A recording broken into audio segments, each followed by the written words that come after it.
Sveiki, mėlyjei Žalgiris On Air podcast'o klausytojai, labai malonu su jumis sveikintis po ilgesnės pertraukėlės. Mes grįžtame į mūsų ilgus pokalbius su žalgiriečiais ir su kitais krepšinio žmonėmis. Ir aišku, kad šiandien mūsų pašnekovas yra vienas iš geriausiai pastaruoju metu Eurolygoje žaidžiančių Kauno Žalgirio komandos žaidėjų, kuris sužibėjo tiek žaisdamas 5-oje pozicijoje, kai aukštaūgių rotacija sumažėjo, tiek ir įrodydamas, kad savo tritaškiais gali puikiai išplėsti aikštę bei gynyboje atstovėti ir prieš labai pavojingus varžovo komandos žaidėjus. Ir mes kalbame ne apie ką kitą, o šiame sezone komandą papildžiusi Tylerį Kauną. Hello TC, how are you? Good, happy to be here. How are you?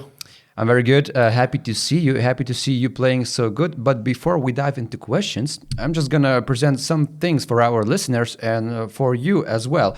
If you want some yogurt, we have our friends from Vilkiškių.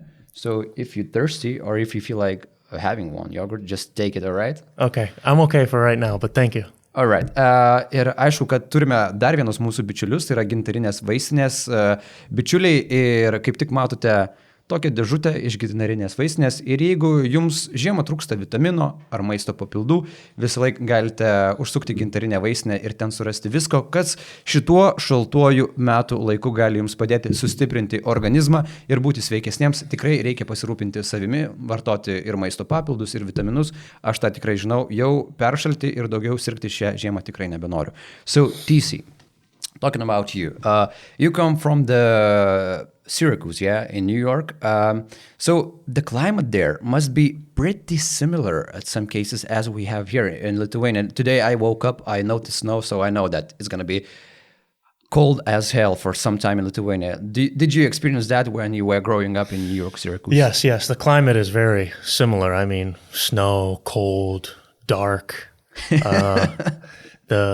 It's harder to wake up in the mornings because the sun isn't out, and then the sun goes down by 5 o'clock, or it's been like 4 o'clock here lately. So I am used to it, but I haven't lived in Syracuse for like 10 years because of college, and then this is my 5th year playing pro. So it's I'm getting back used to it. So, but it's definitely something I'm familiar with. So it triggers good memories for you, maybe early Christmas memories. You see snow, so it's Christmas, this is going to be a good time. No, I love seeing snow around the holidays, Thanksgiving, Christmas. So it was a pleasant surprise when I woke up this morning. Talking about pleasant things, you got your parents coming here, being here for a week, and you just mentioned before the podcast that they just already left. So how did they like Lithuania? How did they like being with you here for some time? It was great. They were here for 8 days. They scheduled their trip around home games, and obviously they saw 3 great games, 3 wins for us. What a perfect time. It was perfect. So they love basketball, but we were also able to do some other things. I took them to Trakai. I took them to the Hill of Crosses and a couple other churches in Šiluva. Is that how you say it? Yeah. There we go. You said it good. So it was great. We had a lot of fun. We relaxed a lot, but it's really good just to spend time with them. And I come from a very close family. So being so far away is hard, but they make the effort to come. Hopefully they'll come again this year, so it'll be nice. Do they visit you every time you play somewhere overseas, like you were in Germany, like you were in Spain, and so on? Yes, they did in Berlin, but last year they weren't able to come to Tenerifėje because of COVID. Yeah. So they actually hadn't seen me play a live basketball game since March of 2020, right before the pandemic. So it was like 1.5 years. Yeah, it was like the longest time in my whole life that they hadn't seen me play live. So it was great to have them make the trip and just be around my wife and I and spend some time together. Not only did they see victories, but they saw you playing so good, because over the past 4 EuroLeague game stretch, you played just amazingly. So what were their comments after your performances and Žalgiris performances as well? They were very happy. My mother really enjoyed the atmosphere and the environment, and my dad did as well. And like I said, they love basketball. They really understand the game. So they watch all the games at home. All the games. So they feel the pain that we've been feeling with the losses. So to be able to be here and see the wins and see the crowd and the fans, and it was great. It was very exciting, and it was a really special trip, and it was a special moment to be able to get the first win here in Žalgirio Arena, and with them in the stands as well. So what's the usual agenda after losses and after victories of Žalgiris? Do they try to approach you very, very easily after victories? And if there are any losses, they're like very cautious about asking you how you're doing. So what's their drill? Yeah, I mean, they're professionals with it now. I mean, they've been through my whole career with me. Professionals, yeah. Yeah. But no, just text messages, just breaking down the game. And my father will always send me a message like talking about certain things. I should have done situation. Yes, I should have done this, should have done that. Talking about everything. But it's great to have a support system like that. And I'm very blessed because my parents, my sisters, and everyone is really behind me. My wife's family as well. So just grateful to have that. So how many siblings do you have? I have 2 younger sisters. And they both playing basketball or any sports? So I'm 27. My other sister is 26. She played Division III college basketball for a very good team. They went to the NCAA tournament multiple times. And then my youngest sister is 22, 23, and she played volleyball. So she wasn't the basketball player, but she's still an athlete. Where that sports gene in your family comes from? Is your father a former professional or maybe mother? What happened? They're both athletic. My father is 6'11", so he's taller than me. Taller than you? Yes, and he played basketball, Division III, and then he played 1 year professionally in London, but he got hurt and then went home and started working and didn't pursue it anymore. And my mother is very athletic and comes from a family of a lot of athletes. She has 3 brothers and 1 sister, and she is intense and loves sports. And so I get it from both sides. My sisters do as well. And I grew up in a basketball family. My cousins all played. I grew up in the gym, going to watch them play and everything. And it's just been a big part of my family's lives. And I'm just grateful for their continued support. So what it's like when the whole family reunites for some kind of occasion and you just a bunch of people talking about basketball, what's like? It's great. I mean, because it's such a big part of our lives, and now not living at home is harder because I'd have more family come to games more often when I was back in the States. But obviously in the summers we talk a lot about basketball, but most of our competitiveness moves to the golf course in the summers because that's my dad doesn't play basketball anymore or do anything, so now we move it to the golf course. That's one of my main hobbies outside of basketball. So who is better right now at golfing, your father or you? We would both have different answers, but consistent. More often he's beaten me in the past, but last season I had a good season in the summer, and I think the last time we played I beat him, so I think I have the bragging rights. So it's all about the preparation and about the mood before games and so on, yeah? Yes, exactly. When you were playing in Alba, you played with Luke Sigma, yeah? And he is pretty good at golfing, yeah? Yes, he is a golfer. We played quite a bit. Him, Marcus Ericsson, and Martin Hermanson was there too. So the 4 of us would go play every once in a while, and we had some fun and some good battles on the golf course. So you like Americans, Sigma and Kavanagh, you were the best ones or not? Or maybe the Ericsson and Hermanson? We would have some matches, America versus Europe. And international ones. Yeah, Ryder Cup. But they're both good too. So it was close matches for sure. All right, so you talked about how you got that sports gene, basketball gene. Was it from the beginning that you knew that you're going to be a professional basketball player one day, or I don't know, it happened when you were a bit older after, I know, those early years? I knew I had the passion for it. I didn't know I would be professional. Yeah. But at first, the goal is to play college basketball. In the States, that's what we grow up. And I grew up in Syracuse, so it's a huge college town. Syracuse University has a huge basketball program. Carmelo Anthony went there. All these famous players. We got some Lithuanians there also, in Syracuse, Dominikas. He doesn't remember, but we had one Lithuanian, Okay, so my parents let me fall in love with the game on my own. They didn't really push me to play or you have to do this and do that, and that allowed me to really develop the love for the game. And I just kept getting better and better, and as I grew taller, that helped. And once I finished my high school career and went on to play Division I at a high level, I knew that playing professionally was going to be an option. I just didn't know what level, whether that was going to be NBA, G League, Europe, and I didn't know much about Europe. So I just thought Europe was the same. Like it was just Europe. And now after being here, it's like you have all these levels: Euro League, Euro Cup, Champions League, ACB, all these different. So I'm grateful for the position I'm in today, and a lot of hard work went into that, and I just got to continue to try and get better.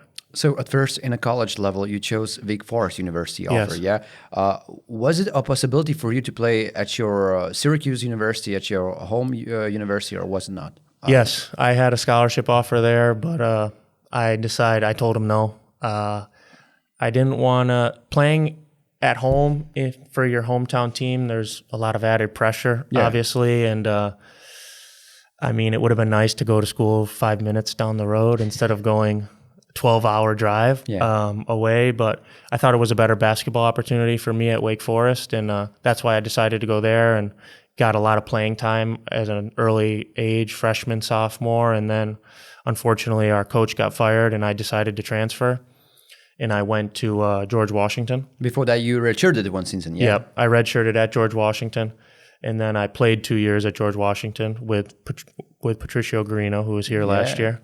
And that was a great decision for me as well, because the redshirt year really allowed me to work on my body in the weight room and conditioning, and really allow my body to catch up and get stronger and do certain things and really learn the game and take an outsider's perspective. And I had 2 great seasons at GW, and it was my college career was a lot of fun. I wouldn't change the path I took, and we had some good times. Was it hard to be one season out without the games, without the whole madness of the student basketball? Yes, it's hard to see the guys you're practicing with every day, because when you redshirt, you can practice, but you can't travel and you can't play in the games. So you're basically just practicing for a whole year. You're like a part of the team, but not. But you're not. Exactly right. So, I mean, it was tough. It was tough for sure, but looking back, it was a great decision for me, and it allowed me to, actually during that year, I met my wife. So that was a great bonus as well. But basketball-wise, like I said, it really helped me elevate my game to the next level. I reckon you just got to be patient about it, about the whole process. Yes, patience is key, because if you approach the year in the right way, it can really be beneficial. And I was fortunate enough to have another guy sitting redshirting with me. So we did everything together. We were in the gym. We did extra lifts. We did all these things. So that was really helpful. After college years, did you expect to hear your name in the NBA draft? What was the situation like back there? I didn't expect it, no. I had pretty good postseason after my senior year with some all-star events, one all-star game and an senior all-star tournament. And then I did a bunch of NBA workouts. So I was hopeful maybe I could get picked in the last 5 picks or so, but I wasn't expecting it at all. So when my name didn't get called, it wasn't a surprise, and I knew I would find a place to go to training camp and then go to the G League. That was what we had in mind. So in mind, you just had that activated plan B, of getting to the NBA, of your dream at that time. Yes. Yeah, I mean, at first, I knew I wanted to give the NBA a shot for 1 year at least, like whether that was go to training camp and go to the G League and play a whole year in the G League, or like what happened, I got to play in the NBA a bunch of games, and it was a dream come true, a phenomenal opportunity. And in the NBA, to be one of those, there's a lot of superstars, but to be one of those guys, role players, you have to have an opportunity and a little bit of luck. And I was fortunate to fall into a position where I got that opportunity and was able to experience and live out my dream for a year. So firstly, you got this 2-way contract, playing both in the Atlanta Hawks and the G League team. Yeah, correct. The first game of your career in the NBA got to be versus Cavaliers Cleveland, And you played there not so many minutes, but actually played versus LeBron James. So could you tell us a bit the whole experience that you went through, that few minutes on the court for the first time in the NBA atmosphere? Well, it was crazy because the day before, I got a phone call from my agent. I'm in Maine, which is in the northeast of the United States, going to a G League arena. I'm on the road with the G League team, and I get a call from my agent. I'm on the bus to practice. and I played in one G League game, and then he calls and said, well, the Hawks have a bunch of injuries. They want to pull you up for the game tomorrow in Cleveland. I'm like, what? I'm in Maine right now. How am I going to get to Cleveland? But I'm like, okay, whatever. You just let me know. And then they figured it all out. I had to take like 3 flights to get to Cleveland. Flights. How long did it take you? It's not far distance-wise, but just the connections were bad. And I don't remember exactly. It was a while ago. But then I remember calling my parents, and they were in New York City for my youngest sister's volleyball tournament. And I told them, well, I'm playing against LeBron tomorrow in Cleveland. And they're like, what? The LeBron? Yeah. And they decided so they drove to Cleveland from New York City. I think it's 6-7 hours. So they were there for my game. And at that time they had Dwayne Wade on that team, Derrick Rose. So they had all these guys, and it was just, but when I got on the court, I wasn't expecting to play. And then coach threw me in the second quarter, and I was in shock. And then the first possession, I'm running down the court, and I catch the ball to reverse it on offense. And as I'm going to reverse it, I see who's guarding me. It's LeBron.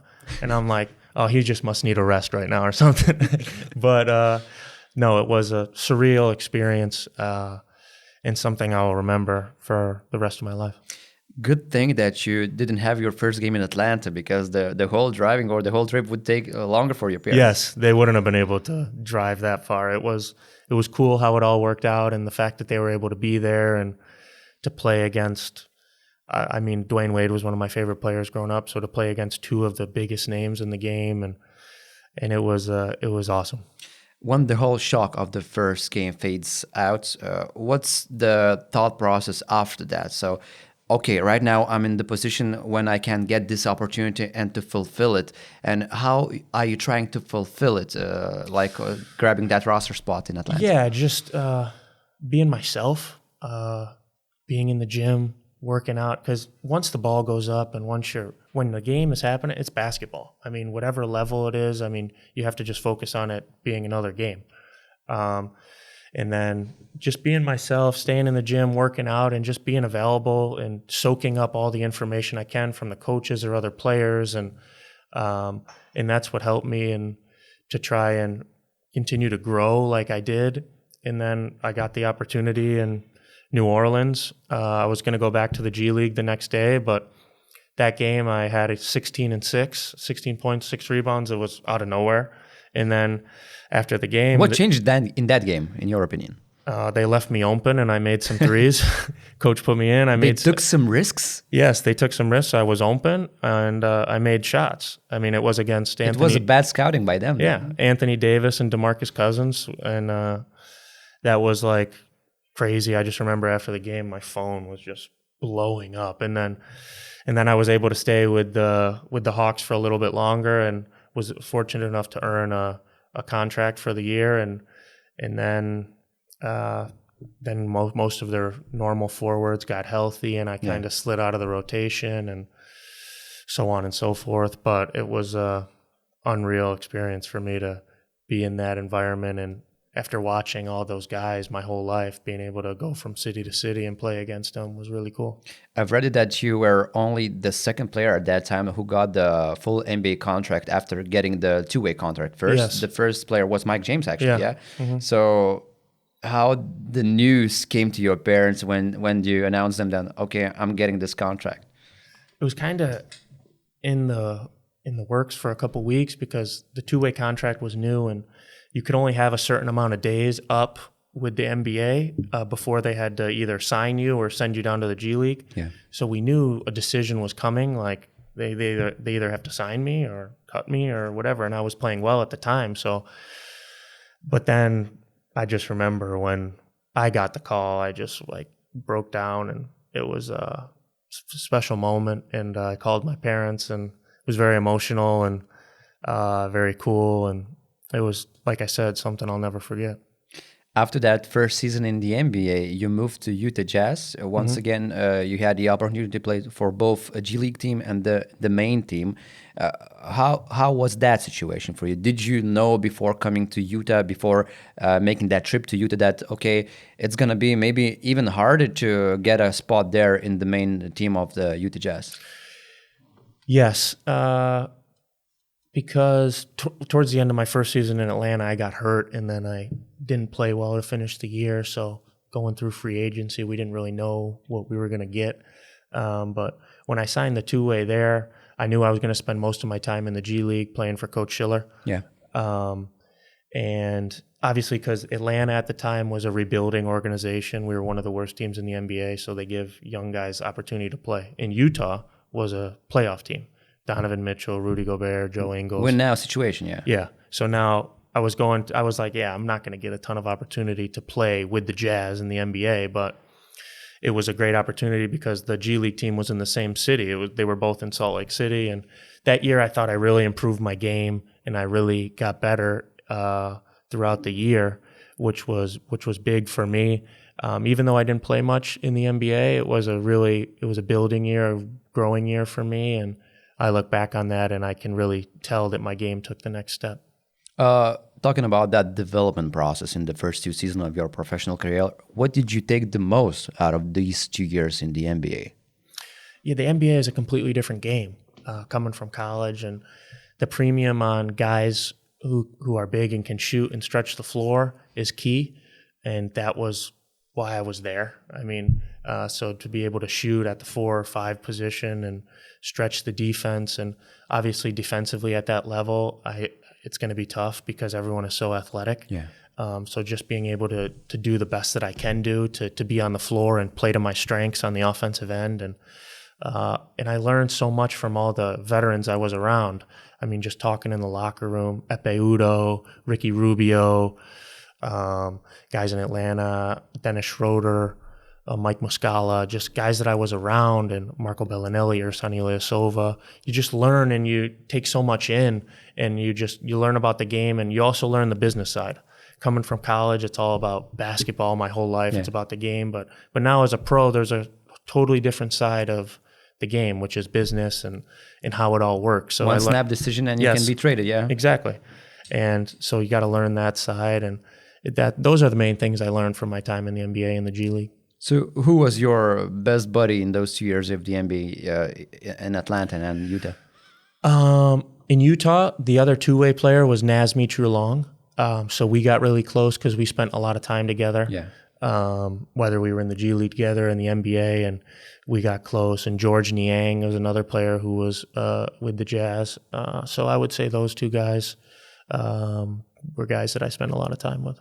What's the best advice that you remember from those 2 years in NBA? Maybe that was given by your agent, maybe that was given by any coach that was working with you at that time from any club. So what's the best advice that you got? You just always have to be ready. You always have to stay ready, whether coach doesn't play you for 3 quarters and he throws you in the 4th quarter for whatever reason. You have to be a professional. You have to be ready whenever your number is called, because as soon as you step on the floor, you're judged by whatever you do. So if you're not ready for the moment, whenever it comes, you could sit for 4 games straight, and then he could be like, okay, TC, you're starting tonight.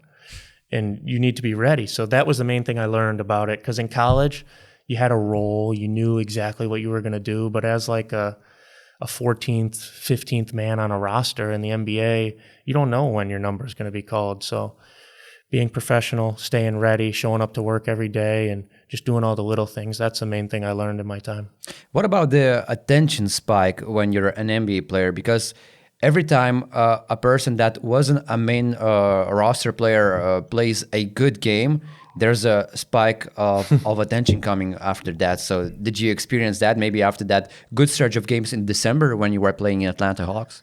Yeah, a little bit on social media and certain things. Adding like you that. on Twitter and so on. Yeah, and just stuff like that, and getting certain deals through your agent and whatnot. But it was cool. I mean, it's what you dream of as a player. You're working so hard, but like that, if you start playing bad or something, it goes away.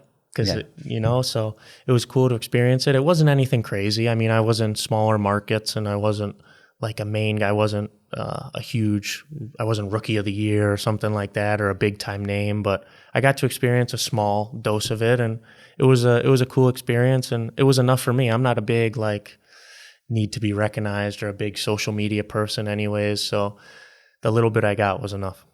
So after these 2 years in NBA, your trajectory of the career changed and you moved to the Europe. Was it a hard decision to switch the continent to go playing here? Because you mentioned that before coming to Europe, you thought of Europe as a whole, that you're gonna play in Europe in some kind of one league. So how was it hard to took that decision? I knew that after my year in Utah that I didn't want to take another two-way contract with a team. That if I went to Summer League that year with the Knicks, and if I got a roster spot, I was going to stay. But if not, I was going to go over to Europe and start my career over there. And I just knew it was time for that. And I knew my year in Utah, I talked to Coach Schiller was there, who has a lot of European experience. Sean James was one of our interns with the team, and he played for Maccabi Tel Aviv and Milan and had a great career overseas. So I would talk to him a lot and speak about Europe and different. I was trying to learn, because I knew in the back of my mind that I could be going next year. So what did they warn you to prepare for the first, like? Just how different it is. And like, you go from college where you have team meals and everyone is dressed the same when you travel and certain things. Then you go to the NBA in the G League and you land in a city and it's a free-for-all. You can do whatever you want as long as you show up to the bus to go to shoot around in the game. You can do whatever you want. No team meals. No one's dressed uniformly when you're out and about. So those 2 years were kind of like, now I'm like, okay, I got to refocus, and now it's all about the team, which I like. Yeah. And I really pride myself on that as a player, being a team guy, but just getting back into a system like college almost. That was a big adjustment, but I just knew it was time for me to make the jump overseas and learn everything I could about the game. And I'm still learning about the European game, and it's a long process. Sometimes for a player who comes from the NBA or from America in general, it's easier to get to the lower level to play, like, I don't know, maybe not in the EuroLeague or play in the Eurocup, but you jump straight to the EuroLeague playing for the Alba Berlin. Great team with great players with a great coach, A.G.Renesesą. How was the first days of playing there, adjusting to the whole European basketball level, to the whole European basketball system? And Aito has a very unique system. Yeah. Very unique. And so I was being taught things by him that were completely different than what I had been taught my whole life. Like, you're going to guard the passing lane with this hand instead of this hand. And I'm like, well, 20 years I've been playing. It's like changing the habit. Yeah, changing the habit. So it was hard. It was a huge adjustment. And I was fortunate enough to have Luke Sikma there and to be able to learn from him and watch how he played, and because he's a phenomenal player and very intelligent, and I was able to learn a lot from him that year. But the year was tough because it took me so long to adjust to the game and the way coach wanted me to play, and then I got hurt. I finally started figuring out, and I got hurt. And then obviously I was out for 2 months in the rehab. Then it takes me a while to get back in shape and in the rhythm of what coach wants me to do. And then I'm figuring that out again. And then COVID, the shutdown happens. So I just could never get on track that year. But like you said, it was a phenomenal opportunity for me to go right to the EuroLeague. And I didn't know how good a basketball it is and the talent level. But when had that realization struck you for the first time? The second or third game of the EuroLeague season, we went to Barcelona, and I was playing the 5 a little bit because we had a lot of injuries. And I just remember I was guarding Ante Tomic, and I knew none of the players in Europe. So like coaches would be talking about guys, and I'm like, I don't know anything. And I just remember 3 straight possessions. He just took me in the post, spin move, this, that, 3 straight layups. I was like, okay, this is a little bit different. This is a little bit different. But so it just takes time. And I try and tell guys, I mean, if certain Americans that come over and can make that adjustment so quick, that's so impressive. But I feel like for most players, it takes a while. And it's just step by step, learning the game, learning how it's coached, learning how it's officiated. Yeah. And then the EuroLeague is the best basketball in the world to me. I mean, the attention to detail, the defense, the athleticism. Importance of the game. Importance of every game, every possession. I never played that hard in my entire life. Every possession means so much. In the G League, NBA, everyone takes possessions off. The game is longer. The season is the more games. But here, every possession is life or death. Like if you need to win each possession to be able to win the game, because if if you don't win a game you're supposed to win, then you could play Cesca, Barcelona, and Madrid, and you could have 3 brutal games in a row that are very hard to win.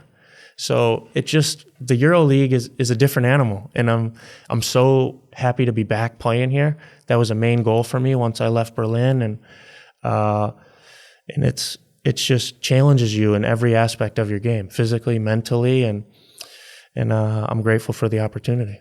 I want to ask you, were you in the situation when you just turned to the ref and you were like, you allowed to do that in here? Yeah, I mean, the physicality, how they grab you and push you in the paint and just certain things is like, that's not allowed back in the States. It's a completely different game. It's 2 different games and it's still the same, which is, it's shocking to me. So who hit you the hardest and slapped you right into reality at first part of your EuroLeague campaign here in Berlin? Who was that opponent? Maybe that put you in the reality map. I'm trying to think. I know we started 1-6 that year. Barcelona was tough. But even going up against Luke every day in practice, his motor, he plays at such a high level the whole entire time. I'm like, dude, you're nuts. Like, let's take it, let's relax. It's practice. But it's not. Every practice is so important. And I've started to really understand that more and more. And I always practiced hard back in the States and stuff, but it's different. So I couldn't tell you one specific player or one specific possession, but it's just everything as a whole. At this point of your career, A.G.Renesesą seems like a sensei in the movies that you came to encounter him, and it's a strange at first because he uses these strange techniques and so on. But at the end of the movie, you realize that he gave you a lot of life lessons and basketball lessons. Was it the same with him in reality? Yes, I learned a lot from him about myself and about basketball and how it can. There's so many different ways to coach basketball and to be successful. And at first, I wasn't really receptive to what he was saying because I was kind of hard-headed and stubborn. Like, no, I've been doing it this way my whole life. But now, through the different coaches you play for, and you see everyone teaches different things. And the stuff that Aito did worked for many years. And he performed at a high level. So yes, I mean, looking back on it, I learned a lot from him, and he was great for the development of my career, even if it didn't go the way I wanted to on the court. Mm-hmm. The decision to go to Tenerife, was it a plan that is a step back to move 2 steps forward in the future? I mean, to come back to the EuroLeague? Well, after the year in Berlin, it wasn't a great year for me, so I didn't know what opportunities I would have. And then Tenerife called, and there was a couple other teams, but they were the ones that were mainly interested. And I just knew I needed to go somewhere where I was going to play. Yeah. I needed to play because I didn't get to play as much as I would have liked in Berlin. So I needed to play. I needed to be thrown into the game and learn the European system, how the game is played by playing. So looking back, you can say it was a step back to go 2 steps forward, but I went into a phenomenal team. I went into a team with a lot of great veterans. We had a season that no one thought we could have.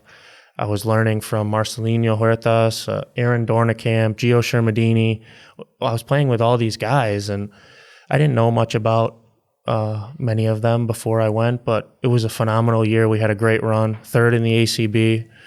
We took Barcelona to Game 3 in the semifinals of the ACB playoffs, and that's big. Yeah, it was a bummer we didn't have anything to show for our season, like a victory or a cup or something, but we did a lot, and it was a great time and a great season for me. You were the 3rd one in terms of 3-point percentage in the whole ACB league. That's a big stat line. And did you feel like the coach of the Tenerife used you in the best possible way that season? Coach Chus has a very detailed offensive system, very knowledgeable coach, X's and O's, and he it's like a machine the way the offense is run, and it's very, you have to be here, you have to be there. And I mean, we had great point guards, and Gio Shermadini, Marcelinho, and Bruno Fittipaldo, and then shooters all around. So it was pick and roll, and then shooters were all around, and I got a lot of open shots because of the players I was playing with. and everyone had to double team Gio because he was the MVP of the league last year. Yeah. It comes from a lot of open shots, and obviously I had to make them, but coach put me in good positions, and a lot of the shots I took were very open because of the players that we had and the way the defense had to guard us. All right, they were just making the mistakes, yeah. Yeah. I mean, to play with a player like Marcelinho, his eyes in the back of his head. So some of the passes, like I wouldn't even be expecting, but they come to me and no one would be around me. But we had a great rhythm and flow as a team, and that showed throughout the entire year. And then you got a call from M.Schillerio, yeah? He made this pitch talk that you need to come here to Kaunas, and not to come here, but to sign 2+1 contract. Were you ready to commit for that longer period of your career at that time? Did you feel like, okay, I don't know this place a lot, but I might come here, or how was the situation like that? So the first 4 years of my career was all 1-year contracts. So I knew that I wanted to get back to EuroLeague, and I knew that if I could go to a place for an extended period of time and try and get comfortable, that I was ready for that part of my career. And when they called, it was a phenomenal opportunity. I mean, Žalgiris calling, and it gives you the opportunity to go back to EuroLeague, to play for a coach that I had played for before, and to play for one of the most well-known organizations in all of European basketball. So I jumped on it fast. Regardless, my agent did all the negotiating and whatnot, but I knew this was where I wanted to be. And I knew that this was a place where I could grow as a player and have ups and downs, struggle, and continue to work and to learn how to play at this high level successfully, and to learn from a young Kunis and guys like that. And so I knew this was where I wanted to be. Before starting playing for Žalgiris Kaunas, did you have a specifics of how they're gonna use you on the court? Was it kind of the same situation like in Tenerifėje, that you're gonna be near the 3-point line and you're gonna be waiting for the passes from the teammates and then knocking down the 3-pointers, or what? Yeah, I mean, that's what I bring to team is floor spacing and keeping the floor space for guards to be able to penetrate, and I knew that's one of the biggest attributes that I bring, but also my ability to rebound and to play inside. I knew that at the EuroLeague level, I'm not going to play inside a ton because the guys are so big, but I was brought here to stretch the floor and to be a floor spacer. Knowing that M.Schillerio made that phone call to persuade you to come here to Kaunas, and he was your coach before coming here, and actually that was one of the reasons that you signed here. And then at the start of the season, the coach got fired. How hard was that moment for you? Was it some kind of thoughts that, okay, it's gonna be some of the unknown in the future for now, I don't know about my role in the future and so on? Tell us about the whole situation when you learned the news about the firing of Coach M.Schillerio.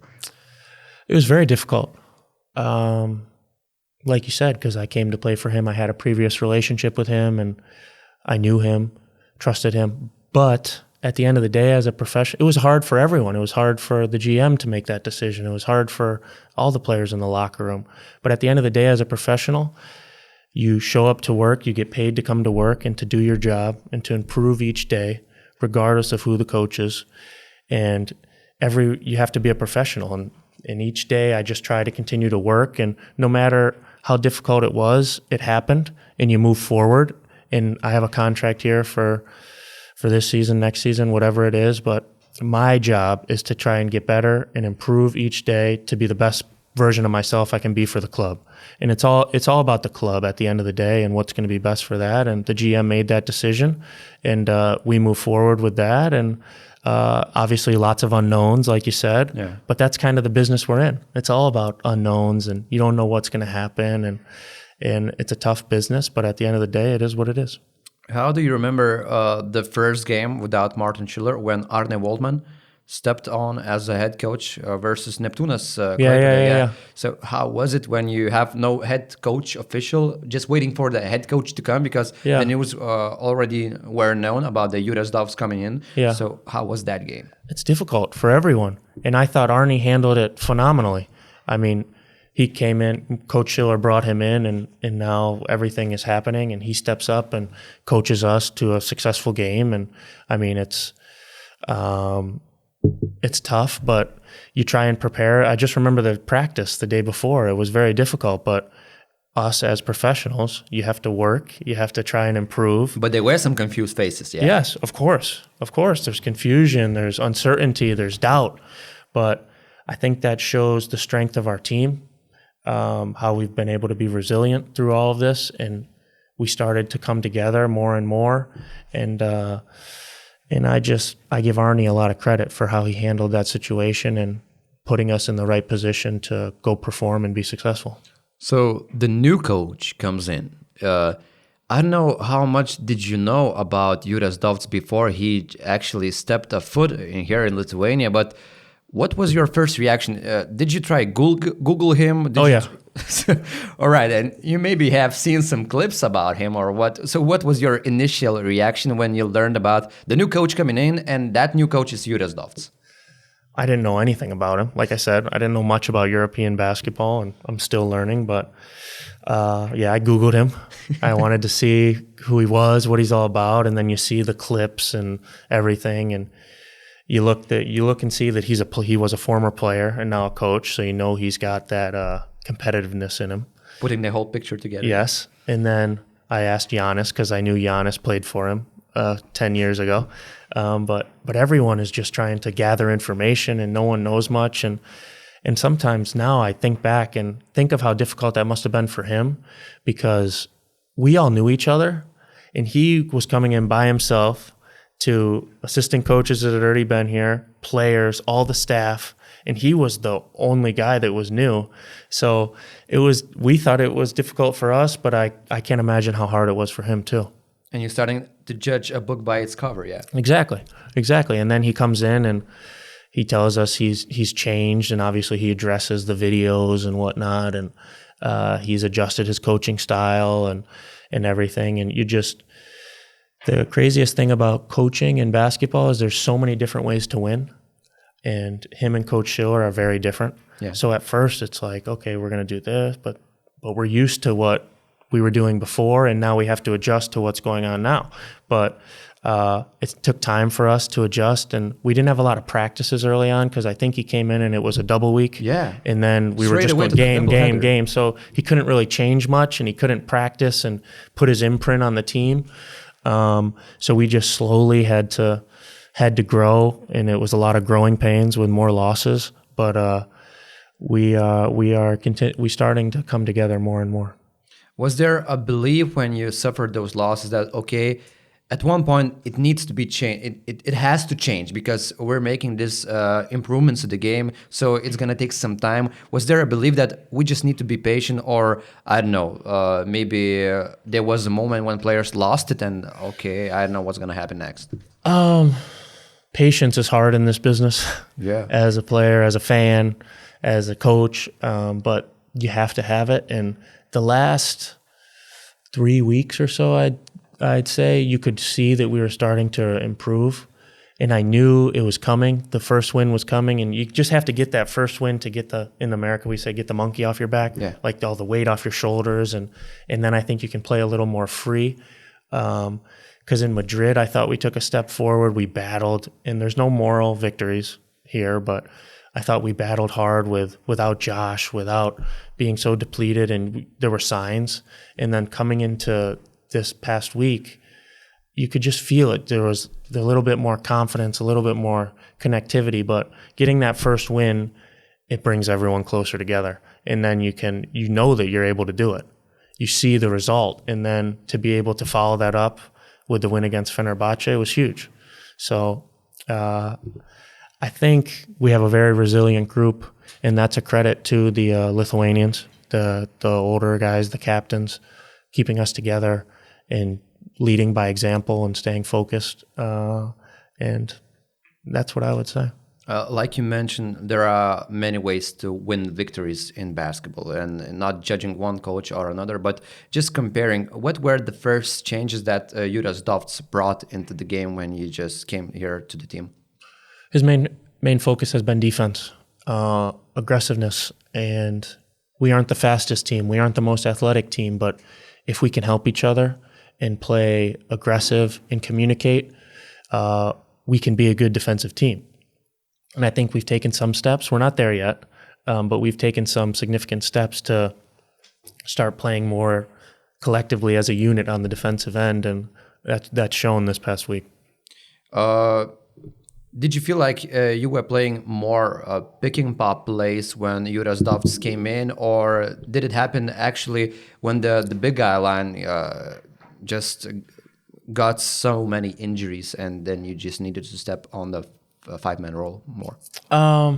Yeah, I mean, obviously lately that's been more of the case, playing the five and stretching the defense and putting myself in more pick and pops. And I was doing pick and pops at the four, but most teams switch, so you don't get as much of an advantage, and you have to really work and get separation in different ways. It's easier on five position. Yeah, for sure, because guys, obviously I'm smaller and quicker, and my greatest threat is my ability to shoot. So creating distance and separation and is big, but obviously that comes from having injuries on the front line. And if I can, I'm going to do whatever I can to help the team win and whatever coach wants me to do. And obviously that's been that lately. So we will see what happens. How can you explain the fact, but Žalgiris got back on the winning track when you guys were without Geoffrey Lovin? You were without Paulius Jankūnas. At one point, you achieved the victory without Niels Giffey. Did the whole situation strengthen the team, or is it the game that has been rolling in Žalgiris' favor because you adjusted to the new system and to the players as well? Obviously, it's tough to win with guys like that out, but like I said, we had been improving as a unit and coming together and starting to understand how to play with each other better. And that shows on the court. And obviously, Ule had a huge week last week. And his energy and his passion and his leadership brings a different element to our team. So I think it's obviously, like I said, it's tough to win without those guys. But I think we were just coming together so much, and we knew we were so close to getting that win. And we kind of put it all together this past week, and hopefully we can continue that. You played big game versus Alba Berlin, and that good game stretch started for you. Before that game, was there any doubt in your head that, okay, the season is not going in my way, I need to do something, I need to practice more, or you just were waiting for the good game to come, for the opportunities to be used in your best? Yeah, there's always self-doubt a little bit, but there's so many ups and downs, and there's so many good players and teams, so it's not going to be smooth sailing and great games every game. So I knew the season hadn't started the way I wanted it to, for me personally and also for our team.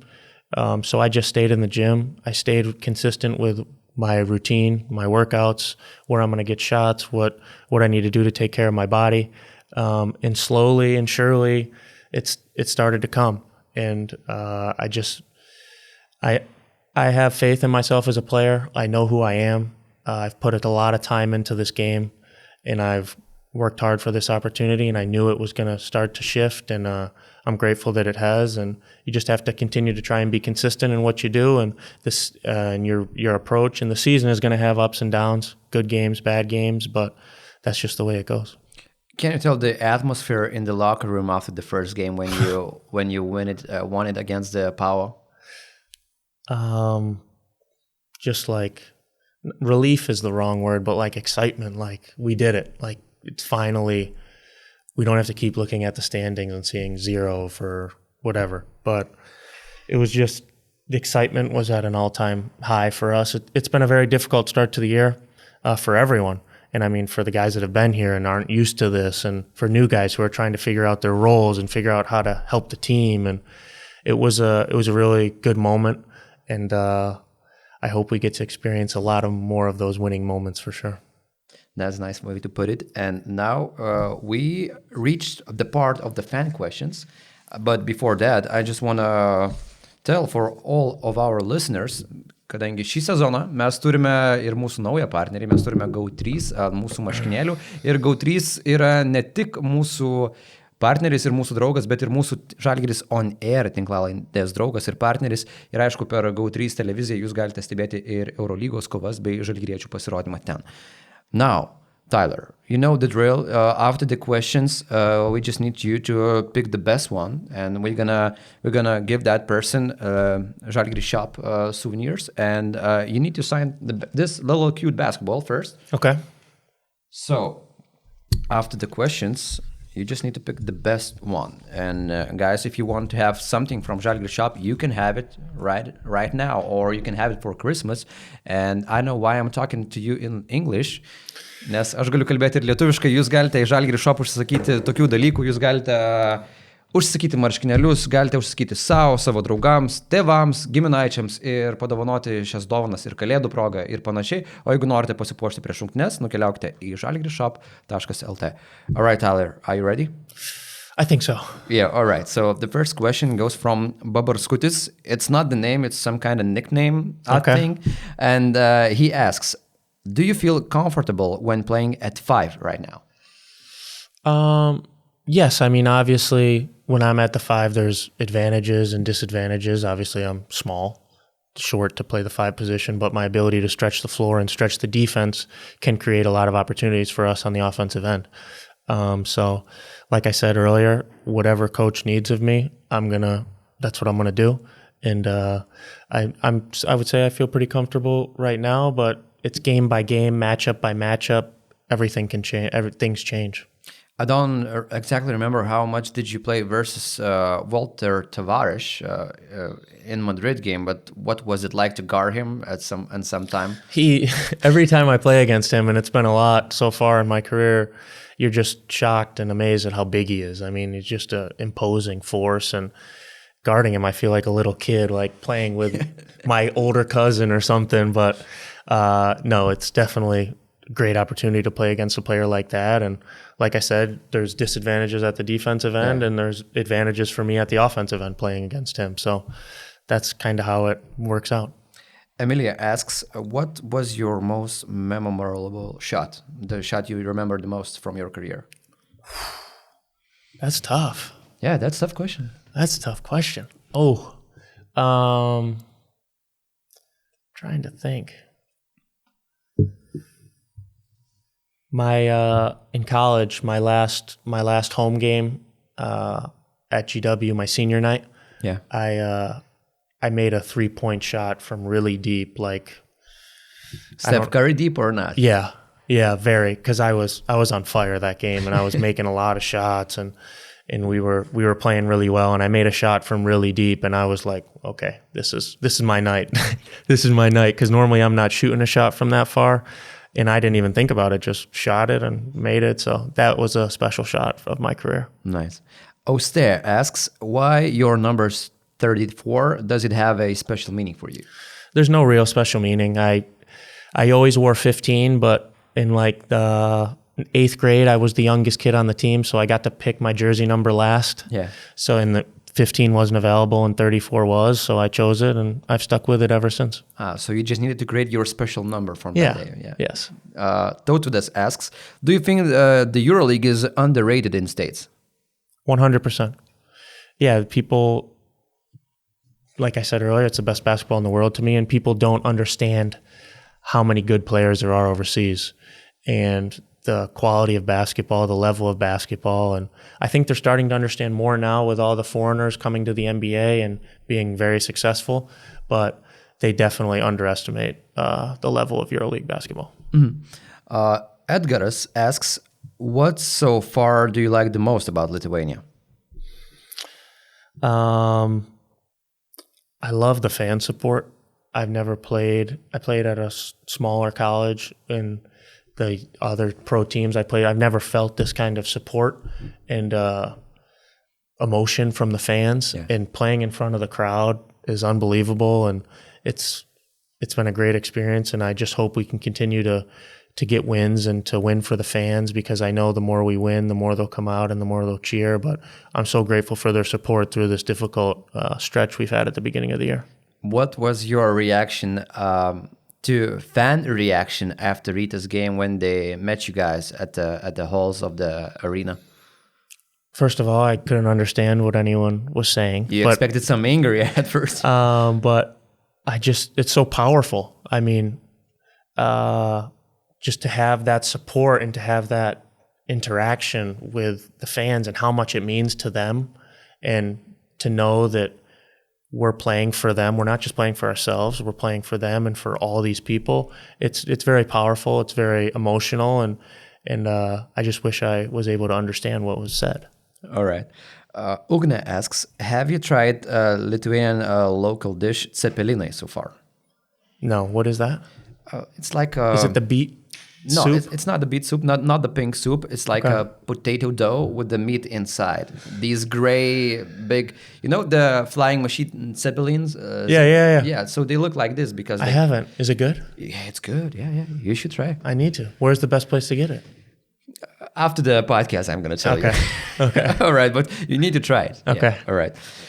Vaškevičiūtė asks, what is the weirdest thing in Lithuania that you can't understand? The weirdest thing? Yeah. That's a tough question. I mean, there's not one thing that really sticks out. The language is tough for me as a foreigner, but everyone here speaks such good English for the most part, younger people. So it makes it easy living and communicating and stuff, but I don't know if I have a good answer for that. All right. So I apologize. Yeah, you haven't encountered any stereotypes of Lithuanians. Yeah, because I've heard one crazy stereotype about Latvians because we are neighboring countries. So Lithuanians used to have this stereotype about Latvians that they have 6 toes. That's weird. That's really weird. But maybe Yanis doesn't have 6 toes. I hope. No, he doesn't. I can confirm. All right. So we're confirming this. Thomas asks, are you ready for Lithuanian winter weather? Hope your house won't get blocked by snow. Yes, I am ready. It's tough going from Tenerife, sunshine every day, to here. I want to ask you about it. How is it living the whole year with the shorts? Oh, it was something I never experienced in my life. I mean, I didn't even wear most of my clothes. So I'm wearing clothes this year that I haven't worn in 2 years. But no, I'm ready. I'm excited because winter and snow just reminds me of basketball from my childhood and growing up in Syracuse. So it's nice. It's gonna be a good year. Do you need to scrub the windshield or you have garage? I have a parking garage, so I'm grateful for that. Nice. Yes. Nice. Vaiva asks, do you know any Lithuanian words so far?